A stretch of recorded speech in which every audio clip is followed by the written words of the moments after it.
Bonjour Linda Kebab. Bonjour. Et bienvenue à la grande interview sur CNews Europe 1. Vous êtes policière et secrétaire nationale du syndicat Unité. Vous êtes aussi l'auteur du livre remarqué intitulé « Gardienne de la paix et de la révolte ». Je voudrais tout d'abord, Linda Kebab, évoquer avec vous, bien sûr, les dernières informations au sujet du meurtre de la petite Louise. Ce sont désormais 3 personnes qui sont en garde à vue. On a appris dans la nuit qu'un 3e suspect a été interpellé, mis à part la mère et son fils. La mère, je le rappelle, pour non-dénonciation de crime. On reste toujours prudent à l'heure actuelle. Malgré tout, l'un des suspects de 23 ans, SDF, serait connu des services de police, dit-on, pour de la petite délinquance. Le choc est immense, évidemment, depuis la découverte du corps de la fillette. Qu'est-ce qu'on peut dire ce matin aux parents de France qui ont peur que leurs enfants rentrent tout simplement de l'école comme Louise et qui ont perdu une forme d'insouciance, si encore elle existait? Écoutez, je pense que comme l'ensemble de nos compatriotes, on a évidemment une pensée pour les parents et la famille de cette petite Louise, mais également une pensée pour ses camarades de classe et tous ceux aujourd'hui qui restent traumatisés et pour lesquels on espère les collectivités locales, en tout cas autour de la commune, mais également l'État, débloqueront les moyens nécessaires pour les protéger psychologiquement, les assister et permettre à leur famille d'être un petit peu plus serein pour les années à venir, parce que malgré tout, il va falloir garantir à l'ensemble de nos concitoyens que oui, ce fait est dramatique. La vie d'un enfant a été horriblement enlevée. Il faut évidemment se poser la question de comment c'est arrivé. Vous savez que je ne commente jamais les faits, aussi dramatiques soient-ils, mais néanmoins, l'enquête va permettre de comprendre comment on en est arrivé là.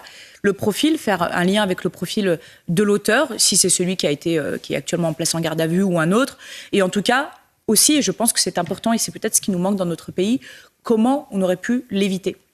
Et là où peut-être notre pays pêche, c'est qu'on ne réfléchit jamais à cela. C'est-à-dire que l'on traite les affaires courantes, certains diront des faits divers, et puis on passe à autre chose sans jamais remettre en question notre système.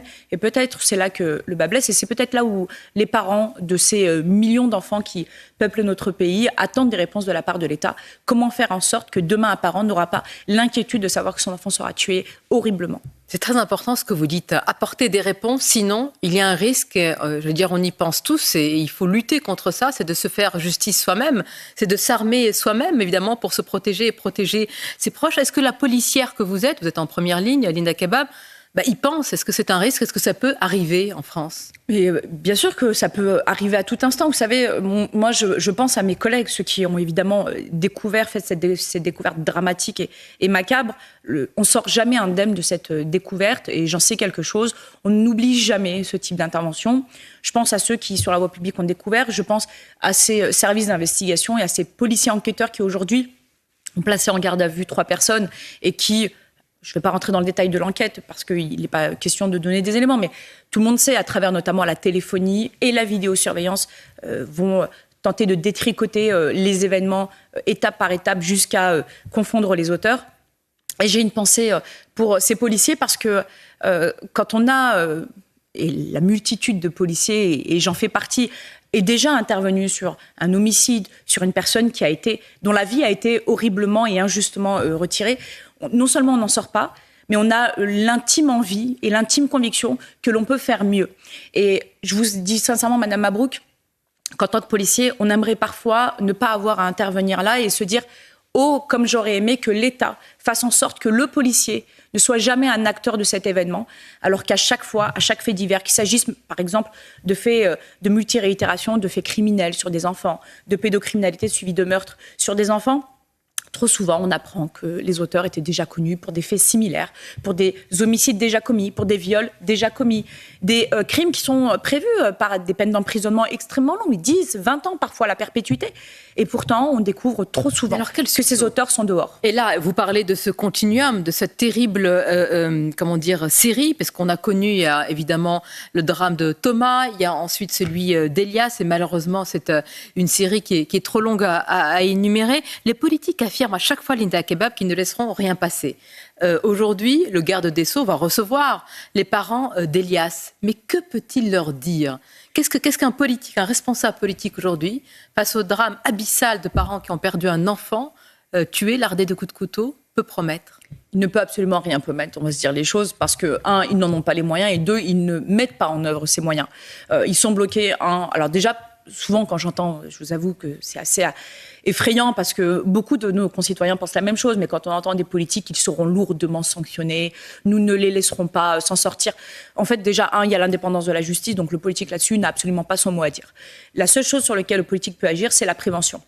Et éviter que les événements arrivent. Et donc, à chaque fois qu'un événement de ce type arrive, la seule chose que le politique devrait dire, c'est « nous avons failli et nous devons travailler à faire en sorte que ça n'arrive plus ». Nous avons failli. Oui, bien sûr. Donc, faillite collective. Bien sûr, c'est une faillite. Vous savez, quand des faits qui portent atteinte à des enfants dans un pays aussi pacifié, aussi riche, aussi développé que le nôtre arrivent, c'est qu'il y a une faillite collective. Alors oui, l'humain est capable du pire et du sordide, mais comment est-ce que des individus qui sont connus des services de police et de justice parviennent à commettre des faits pareils sans qu'ils n'aient été sérieusement pris en charge, sans que les moyens n'aient été mis en œuvre? Vous savez, j'avais écrit pour le journal Le Parisien, à l'occasion des 80 ans de cette rédaction, un article pour lequel j'avais auditionné un docteur, un professeur des services psychiatriques de la PHP.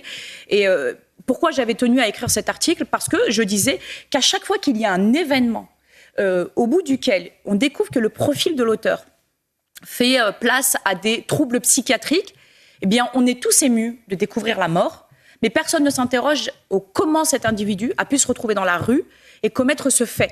Et en fait, c'est, je pense, une question générale. La question de la justice, de la coercition, de la sanction, mais également de la prise en charge psychiatrique. On ne peut pas d'un côté dire à longueur de temps, mais on ne pouvait rien y faire, vous savez, il souffre de troubles psychiatriques, et en même temps fermer des lits en psychiatrie. Ça n'a pas de sens. Et c'est ce qui révolte en grande partie les Français. Ultra-rajeunissement des profils, ultra-violence de ces plus jeunes. C'est ce qui s'est passé notamment lors d'un affrontement de territoire, rappelons les choses comme cela, à Damary-les-Lys. Pendant un match de foot, ce sont des assaillants en fait, qui se sont pris à l'une des équipes. Un jeune de 18 ans était sérieusement, là encore, blessé au couteau.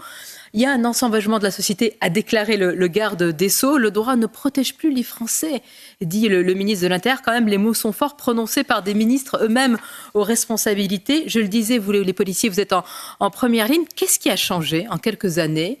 Linda Kebab, vous êtes secrétaire nationale, vous êtes aussi sur le terrain. Qu'est-ce qui a changé en quelques années pour que tous ces faits de société se multiplient ainsi?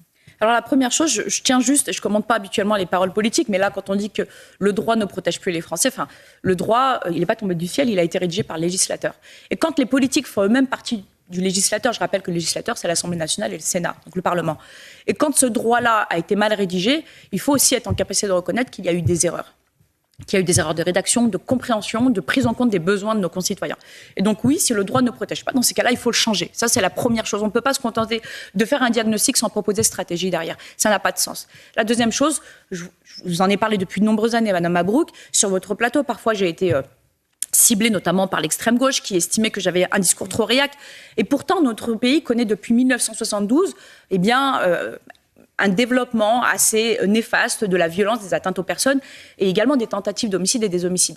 En 2022, notre pays, depuis 50 ans, a passé les 4000 tentatives d'homicide et les 1000 homicides sur une année. Et quand je dis 1000 homicides et 4000 tentatives, estimons que sur ces 4000, la plupart des vies ont été sauvées par le fait du développement de la médecine et seulement pour cette raison-là. Et malgré tout, aujourd'hui, les atteintes aux personnes sont très peu sanctionnées. Quelles que soient les personnes. Vous savez, il y a quelques semaines, il y a un événement qui a révolté, où on a vu une vidéo d'un jeune homme en scooter qui a foncé délibérément sur un policier. Ce jeune homme, il a écopé d'une peine de 150 €. C'est-à-dire l'amende dont vous écopez, si vous venez à l'idée de pêcher une truite dans la rivière d'une personne, d'un domaine privé. C'est-à-dire que la vie d'un policier vaut 150 balles. C'est la même chose il y a un an ou deux, lorsque à Nantes, un jeune qui avait volé une voiture et qui avait percuté un policier et a manqué de le tuer, policier qui aujourd'hui souffre d'une infirmité permanente, a écopé de quelques heures de travaux d'intérêt général. En réalité, c'est une question de réponse pénale, c'est une question de politique pénale, de moyens judiciaires et de réponse de la justice. Donc, en fait, ce n'est pas le droit qui ne protège pas les Français, parce que le droit se change. C'est ceux qui font le droit. Alors, c'est le courage. Le droit, et c'est le système qui le fait appliquer et les moyens qu'on lui donne. C'est très intéressant. Linda Kebab, on poursuit notre entretien sur CNews Europe 1. C'est le courage de changer les choses. Une proposition de loi sur la justice des mineurs arrive demain à l'Assemblée. Selon notre sondage CSA pour CNews Europe 1, le JDD, une majorité de Français d'abord souhaitent une refondation de la justice des mineurs. Et à la question, comment faut-il punir les mineurs coupables de crimes graves? Eh bien, une majorité, vous allez le voir sur le sondage qui va s'afficher, une nette majorité veulent que ces mineurs soient jugés comme des adultes. Est-ce que vous le dites également? Moi, j'entends tout à fait cette réponse. Pourquoi? Parce qu'aujourd'hui, notre pays, qui n'a pas connu la guerre depuis des décennies, qui a, même s'il est toujours perfectible, évidemment, et a une politique plutôt avancée en matière sociale, d'éducation et en tout cas d'accompagnement des mineurs, avec cette promesse républicaine, même si elle est toujours critiquable, évidemment, mais en tout cas qui permet à des enfants de pouvoir accéder librement à l'école. Et bien, malgré cela, on a aujourd'hui des mineurs qui commettent des crimes d'adultes. Non pas pour des raisons vivrières, nous ne sommes plus à l'époque des misérables, mais parfois gratuitement, pour des raisons futiles. Il y a la question des mineurs, mais il y a aussi la question de l'environnement du mineur. Ce qui revient souvent dans le débat, mais qui en réalité n'est jamais traité parce que c'est un sujet qui est polémique et qui éveille les passions, c'est la question de la parentalité. On va se dire les choses, Madame Mabrouk, ce sont des jeunes hommes qui s'entretuent. Je ne vais pas du tout être politiquement correcte, mais en fait, on a des schémas familiaux qui accordent une éducation très stricte aux filles, des filles qui d'ailleurs souvent s'en sortent très bien du fait de cette éducation stricte, mais qui positionnent leur enfant comme un enfant roi, au point même qu'il n'a plus aucune limite. Et donc du coup, la sanction des mineurs et la sanction des parents. J'en parle, ça crée polémique, le politique en parle, ça crée polémique, ça fait des passions, des débats, et à la fin, on n'a plus rien. Mais les Français attendent des réponses, et je vous remercie pour cette lucidité, cette sincérité, et c'est ce que vous voyez sur le terrain. Mais ça veut dire aujourd'hui, très concrètement, Linda Kebab, on place un mineur en contrôle judiciaire, puis après on le laisse dans la nature. Absolument, avec cette politique de la césure qui a été mise en œuvre par M. Dupond-Moretti. C'est-à-dire, on reconnaît la culpabilité d'un mineur, on lui dit tu es coupable du fait que tu as commis, on revient dans un an, on verra ce que tu seras devenu. Et potentiellement, on te sanctionnera. Ça n'a absolument aucun sens. Et aujourd'hui, on a une multitude de mineurs qui profitent de cette politique qui a été, je rappelle, poussée, mise en œuvre sous l'insufflation du syndicat de la magistrature pour pousser en fait à l'impunité des mineurs. Or, moi, j'en appelle à tout l'inverse, à un choc de l'autorité de justice, c'est-à-dire notamment mettre fin au parcours délinquant avec des très très courtes peines qui ne désociabilisent pas sur le temps des congés scolaires, encore une fois. Tant de personnes le demandent, des magistrats, Béatrice Brugère et d'autres. C'est ça, et au-delà de ça, au-delà de la demande, c'est une réflexion qui est poussée après des enquêtes, des auditions, des comparaisons, puisqu'on parle souvent d'autres pays européens pour comparer les méthodes de police et de justice entre nous. Eh bien, moi, je vous dis qu'il y a des pays européens qui ont mis cela en œuvre et ça fonctionne. Sauf que dès que vous en parlez avec le politique, il balaie d'une main. Et quel que soit la famille politique. Linda Kebab, c'est le lien entre souvent ces mineurs isolés et l'immigration, un lien qui ne peut pas être reconnu par une partie de la classe politique. Et au sujet de l'immigration, justement, et en particulier l'immigration des Comores vers Mayotte, qualifiée de submersion migratoire par le Premier ministre, vous avez mis en lumière, en vous rendant sur place, un trafic à la nationalité française mené depuis les Comores. Votre vidéo a été largement commentée, elle est édifiante, avec en bout de chaîne des millions d'euros de fraude aux prestations sociales à Mayotte. C'est un détournement du droit du sang, mais comment c'est possible avec des documents officiels ? Eh bien, en fait, je fais très bref pour que les auditeurs, les téléspectateurs nous comprennent. C'est en fait des Comoriens qui, je pense, et en tout cas je m'avance avec la complicité de l'état civil, d'agents de l'état civil aux Comores, vont changer le nom de la mère et donc mettre le nom d'une Mahoraise à son insu, elle n'est pas au courant. Et donc, fort de cette filiation de la part d'une Française, eh bien, prétendre au droit du sang. Et donc, par le droit du sang, eh bien, obtiennent la nationalité française, des papiers d'identité français et donc des prestations sociales. Et cela sans aucun contrôle. En réalité, au bout du bout, c'est qu'on va donner du crédit à des documents qui sont issus des Comores, alors même, et ce n'est pas une première, vous savez, ça a déjà eu lieu en métropole, il y a déjà eu un réseau qui avait été démantelé il y a quelques années, avec l'incapacité, vous savez, cette fameuse diplomatie coercitive de la part de la France, que je critique souvent, qui est incapable de dire aux Comores que les documents issus de ce pays, ne devraient plus être reconnus comme étant authentiques jusqu'à preuve du contraire.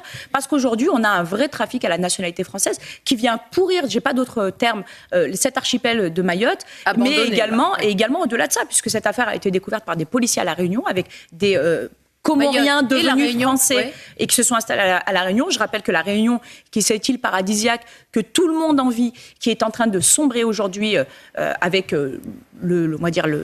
l'insouciance et l'indifférence de la classe politique. Et aujourd'hui, à La Réunion, les problèmes mahorais sont en train de se déplacer à La Réunion. Et donc, c'est là-bas que les policiers ont découvert le poteau rose, mettant en œuvre plus d'1 million de préjudices sur un petit réseau, juste avec une fausse fratrie de plusieurs dizaines d'individus. Linda Kebab, votre mise en lumière de cette affaire, de ce réseau, illustre aussi notre incapacité à tordre le bras aux Comores et aussi à d'autres pays. Je voudrais vous faire réagir, parce que c'est le cas notamment avec l'inquiétude des habitants de Lure en Haute-Saône, qui cohabitent avec le frère d'un terroriste islamiste du Bataclan, qui est lui-même un ancien combattant de Daesh. inexpulsable. Inexpulsable, car ni l'Algérie, ni le Maroc, dont sont originaires ses parents, eh bien, n'ont délivré de laissez-passer. Qu'est-ce qu'on dit à ces habitants cet individu est assigné à résidence à côté de leur maison? Assigné à résidence jusqu'à quand? Et on sait très bien que ça ne durera pas ad vitam. On n'a aucun moyen de garantir que jamais il entrera en contact avec de nouvelles filières djihadistes. Et donc, du coup, on ne peut pas, et encore, on en revient à ce qu'on disait en début de propos, l'incapacité de la France d'assurer à ses citoyens, en tout cas de l'État français et de ceux qui gouvernent notre pays, l'incapacité à pouvoir apporter une sécurité. C'est la question de la diplomatie coercitive, encore une fois. Est-ce que finalement la déchéance de nationalité ne devrait pas être de facto appliquée dès lors? Et d'ailleurs, elle est régulièrement mise en œuvre, vous savez, notamment sur les affaires de terrorisme. Pour ma part, je plaide qu'elle soit aussi mise en œuvre pour les affaires de droit commun, à partir du moment où elles viennent altérer notre équilibre de société, et puis estimer, comme d'autres pays le font, mais sauf que nous sommes un petit peu pris en laisse, surtout par l'Union européenne et par les règles européennes, eh bien, à assumer l'idée que nous puissions expulser une personne sans tenir compte si oui ou non elle est acceptée par d'autres pays. Ça ne devrait pas être notre problème, et malheureusement, nous ne sommes pas en capacité d'avoir une diplomatie coercitive. Ça ne devrait pas être notre problème. Merci Linda Kebab. Je rappelle le titre de votre ouvrage, Gardienne de la paix et de la révolte, que vous tentez de canaliser courageusement sur le terrain également. Merci à vous. Bonne journée, à bientôt.